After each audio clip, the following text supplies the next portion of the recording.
Still wearing the expression she had on while doing the business standing up back. The woman replied, "You said it. If it starts working in the mines now, have so much money in 4 or 5 years, you won't know what to do with it. He's 19, best working years, have to make your bundle now and never."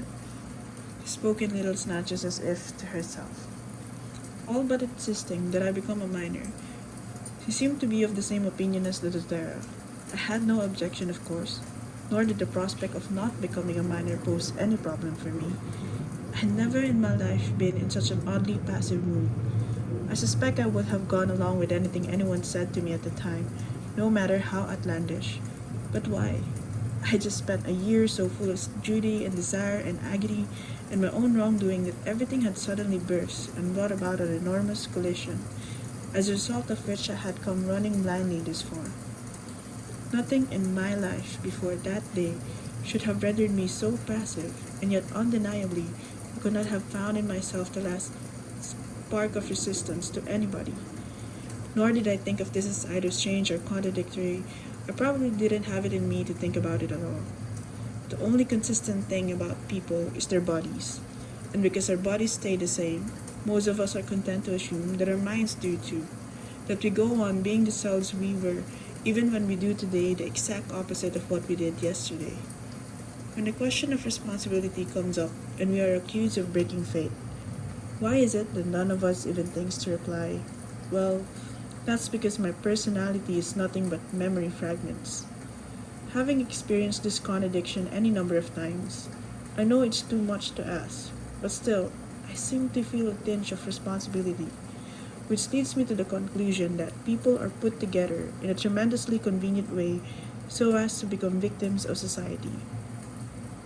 At the same time, having witnessed the reeling, irregular activity of my fragmented soul, I must conclude from a thoroughly objective, impartial view of the real me that there is nothing so unreliable as man. For anyone aware of his own soul, promises and solemn vows are an impossibility. Only the most uncivilized boor will try to hold another person to a promise. Take a close look at anyone fulfilling a promise, and you'll see he's just doing it under pressure, and trying not to let the pressure show. It's not his own free will. If I had realized this earlier, I might not have had to go through all the agony, hating people, running away from home to escape the pain. Or even supposing I had run away and come as far as this tea stand. If I had had the presence of mind to see that my behavior toward the doTERRA and the woman was totally different from anything I had ever done until the day before, and to compare the two calmly and objectively, I'm sure I would have been able to handle the situation a little more intelligently. But unfortunately, back then, I lacked any capacity for self-analysis. I knew only that I was sad, I was angry, I was in pain, I was disgusted with myself. I was sorry for what I'd done and sick of everything, but I couldn't cut myself off from humanity and I couldn't sit still. So I had started walking and been snagged by the doTERRA and eaten a bunch of manju. Yesterday was yesterday, and today was today. An hour ago was an hour ago, and half an hour from now was half an hour from now. I had no mind for anything but what was in my mind at the moment, and my soul, disconnected at the best of times, was floating looser than ever, till I could no longer be sure if it existed or not. In addition to which my recollection of the past eventful year had turned into a mass of phantom vapors that were filling the infinite spaces like the dream of a tragic play. As a result, where ordinarily I would have felt the need to assert myself to the limit, raising question after question, what's so great about becoming a miner? Who says there's anything lower than a miner? Do you think all I care about is money? Is money the only thing that matters? I remained as passive as could be, nor was this just a show of passivity. There was nothing inside me that wanted to resist. My only thought at the time, it seems, was that I'd be all right if I had a job to do. As long as I had work, as long as this floating soul of mine could remain inside my body, however aimlessly, as long, in other words, as I was not going to force the death of something that could not die on its own. These questions, what was above a miner or below a miner, was there money to be made or wasn't there, were of no concern to me, it appears. All I needed was the job. As long as I had that, it probably didn't matter to me that I was being fed a lot of hot air about its status or nature or results, or that these opinions ran counter to my own, or that the hot air was calculated to lure me into something, or that for me to swallow it could only raise serious doubts regarding my qualifications as an intelligent human being. At times like this, the most complex individual is reduced to utter simplicity. And besides, when I heard that I was to become a miner, I felt strangely elated. First, I had run away from home, set for the possibility of dying. That had changed in the second stage to a desire to go where there were no people. Then along had come the third stage, a determination to work. But if I was going to work, something close to stage 2 would be better than an ordinary job.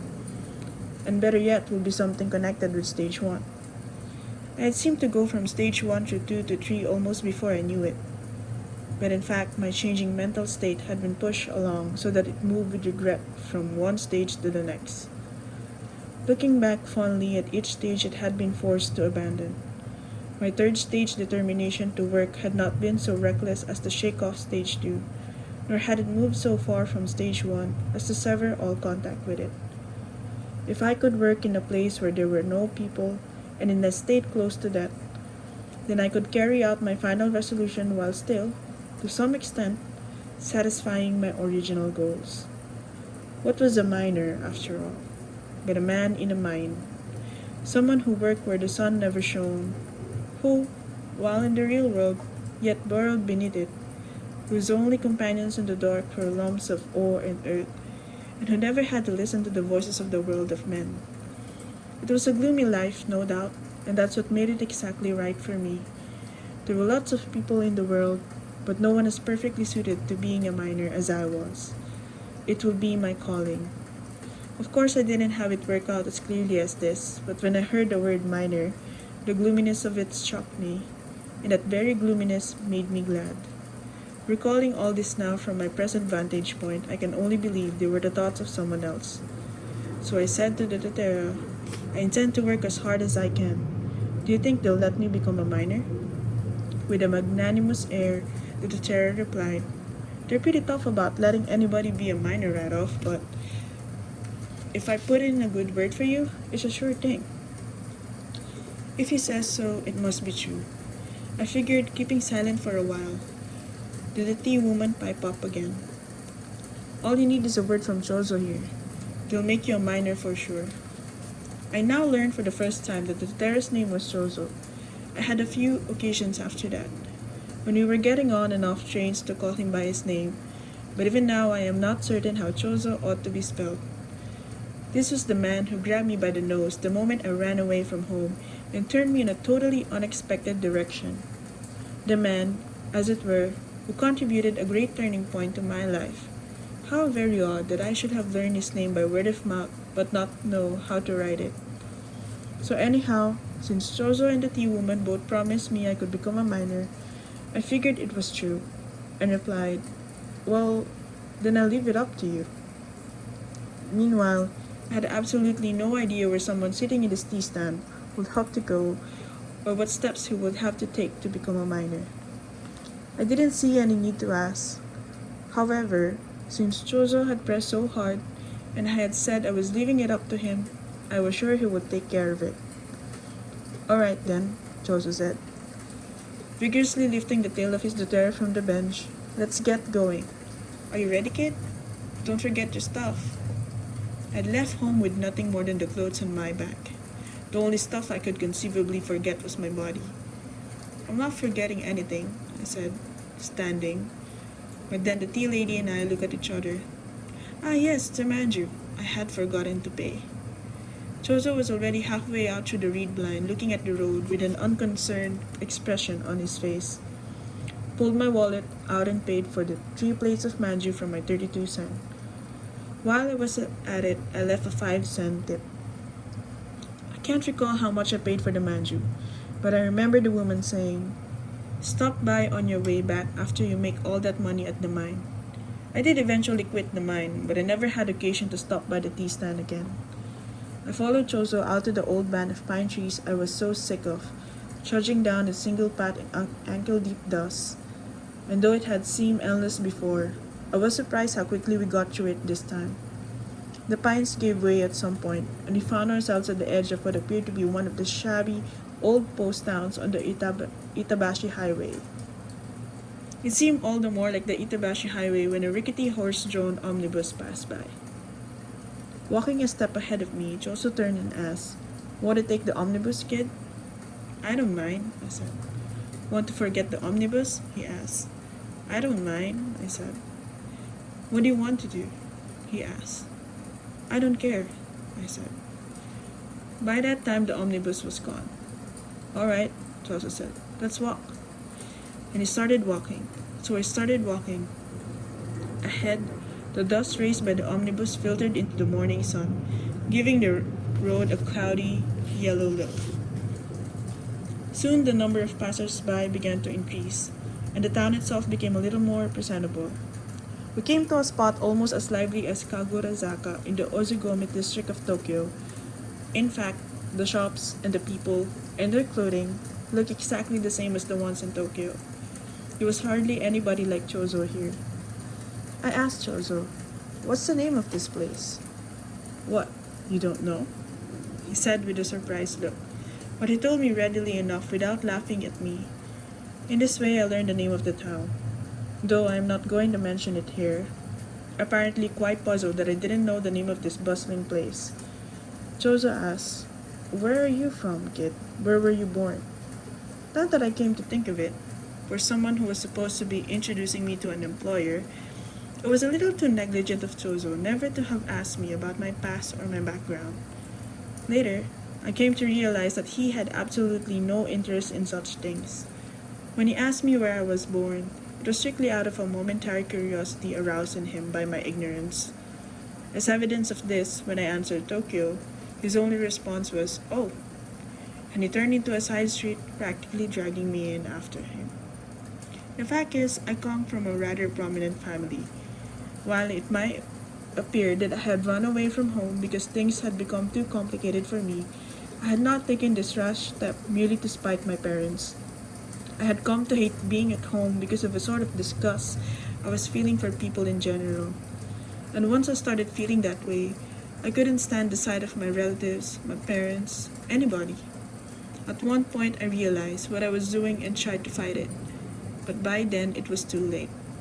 The more I struggled, the worse it became, until finally the cork popped and all the reserves of patience I had tried so hard to build were lost. I left home that very night. If we look into the origins of the matter, the first thing we find is a girl. Next to her is another girl. Around the girls are their parents, then relatives, and surrounding them all are the people of society. But girl number one looks at me and starts changing. Now she's round, now she's square, and when she changes, I have to change. Now I'm round, now I'm square. But vows I was born to with girl number two mean I shouldn't be doing this with girl number one. As young as I am, I know what is happening. But the guiltier I feel, the more I go on turning round and then square. Finally, the change ceases to be merely one of form and becomes one of internal structure as well. And girl number two is watching this with eyes full of bitterness. The parents are watching and the relatives too. And all those people out there in society can see what is going on. My heart is stretching and shrinking, bending and twisting, and I try my best to cover it up, but girl number one won't leave me alone. She keeps stretching and shrinking and letting me see, and there's no way I can hide what I'm doing. The parents find out, and the relatives find out. They say I'm the villain.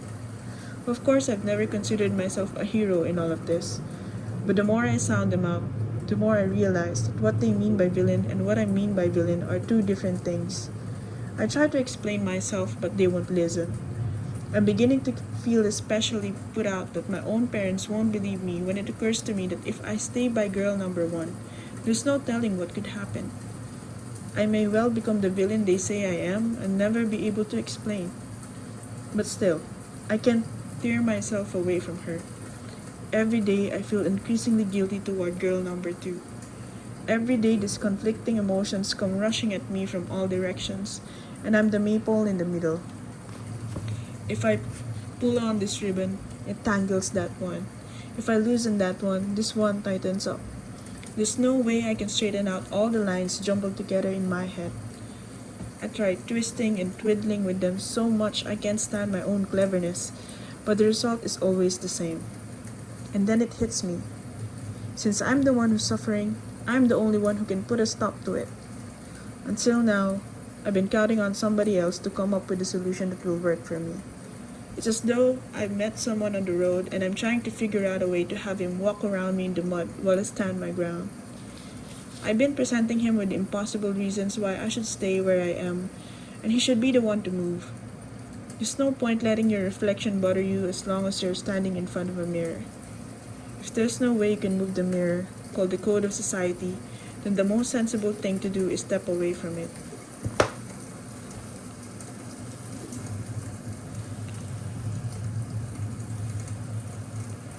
And so I decided to blow myself out of these convoluted relationships like a puff of smoke. The only way to turn myself into smoke, however, was to commit suicide. I tried it once or twice, but every time I was on the verge of killing myself, I'd be too frightened to go through with it. Finally, I realized that suicide is not something you become better at with practice. If I couldn't kill myself all at once, then I could let myself die a natural death.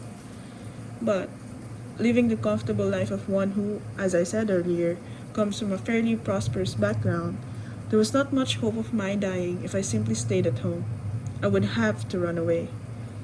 Sometimes it seemed to me that I could never forget these relationships even if I ran away. Sometimes it seemed to me that I could forget them. Finally, I concluded that I will never know unless I tried. Even if the agony came running with me, that was something that concerned me alone. Those I left behind could only be helped by my disappearance. Another thing to keep in mind was that I could not go on running forever. I would run because I couldn't simply die right away. But running will be a step in the right direction. The thing to do was to give it a try, and if it looked as though I was going to be pursued and tortured by the past, then it was still not too late to begin making plans to let myself die naturally. And if, after that, it became clear that nothing was gonna work, then that the last time would have come for me to perform my act of suicide. I know what a bore this makes me when I write it out like this, but it can't be helped because these are the bare facts. And it's precisely because I am writing it out that I'm so boring. I'm sure that if I were to set down my foggy brain determination in all its fogginess, then even I would be fully qualified to become the protagonist of a novel.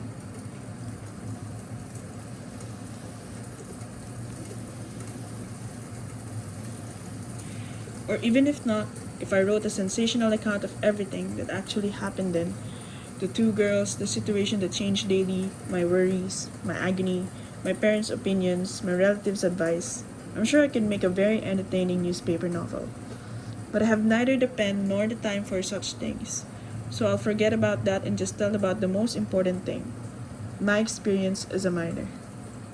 Well, anyhow, I had run away with all of this business behind me, and I was ready to be buried alive or to bury myself alive. But when it came to something like my parents' names or my own past history, as desperate as I was, I still didn't want to talk about this to Chozo. But it wasn't only Chozo. I didn't want to talk about it to any human being, including myself, if possible. That's how miserable and beaten down I was feeling. And so, although I found it strange that, as a job referee, Chozo didn't quiz me on my background, I was inwardly very pleased. I might also point out that at the time of my life, I had not had much practice in the art of lying, and I still thought it a great evil to conceal the truth, which means that if he had quizzed me, I'm not sure what I would have done.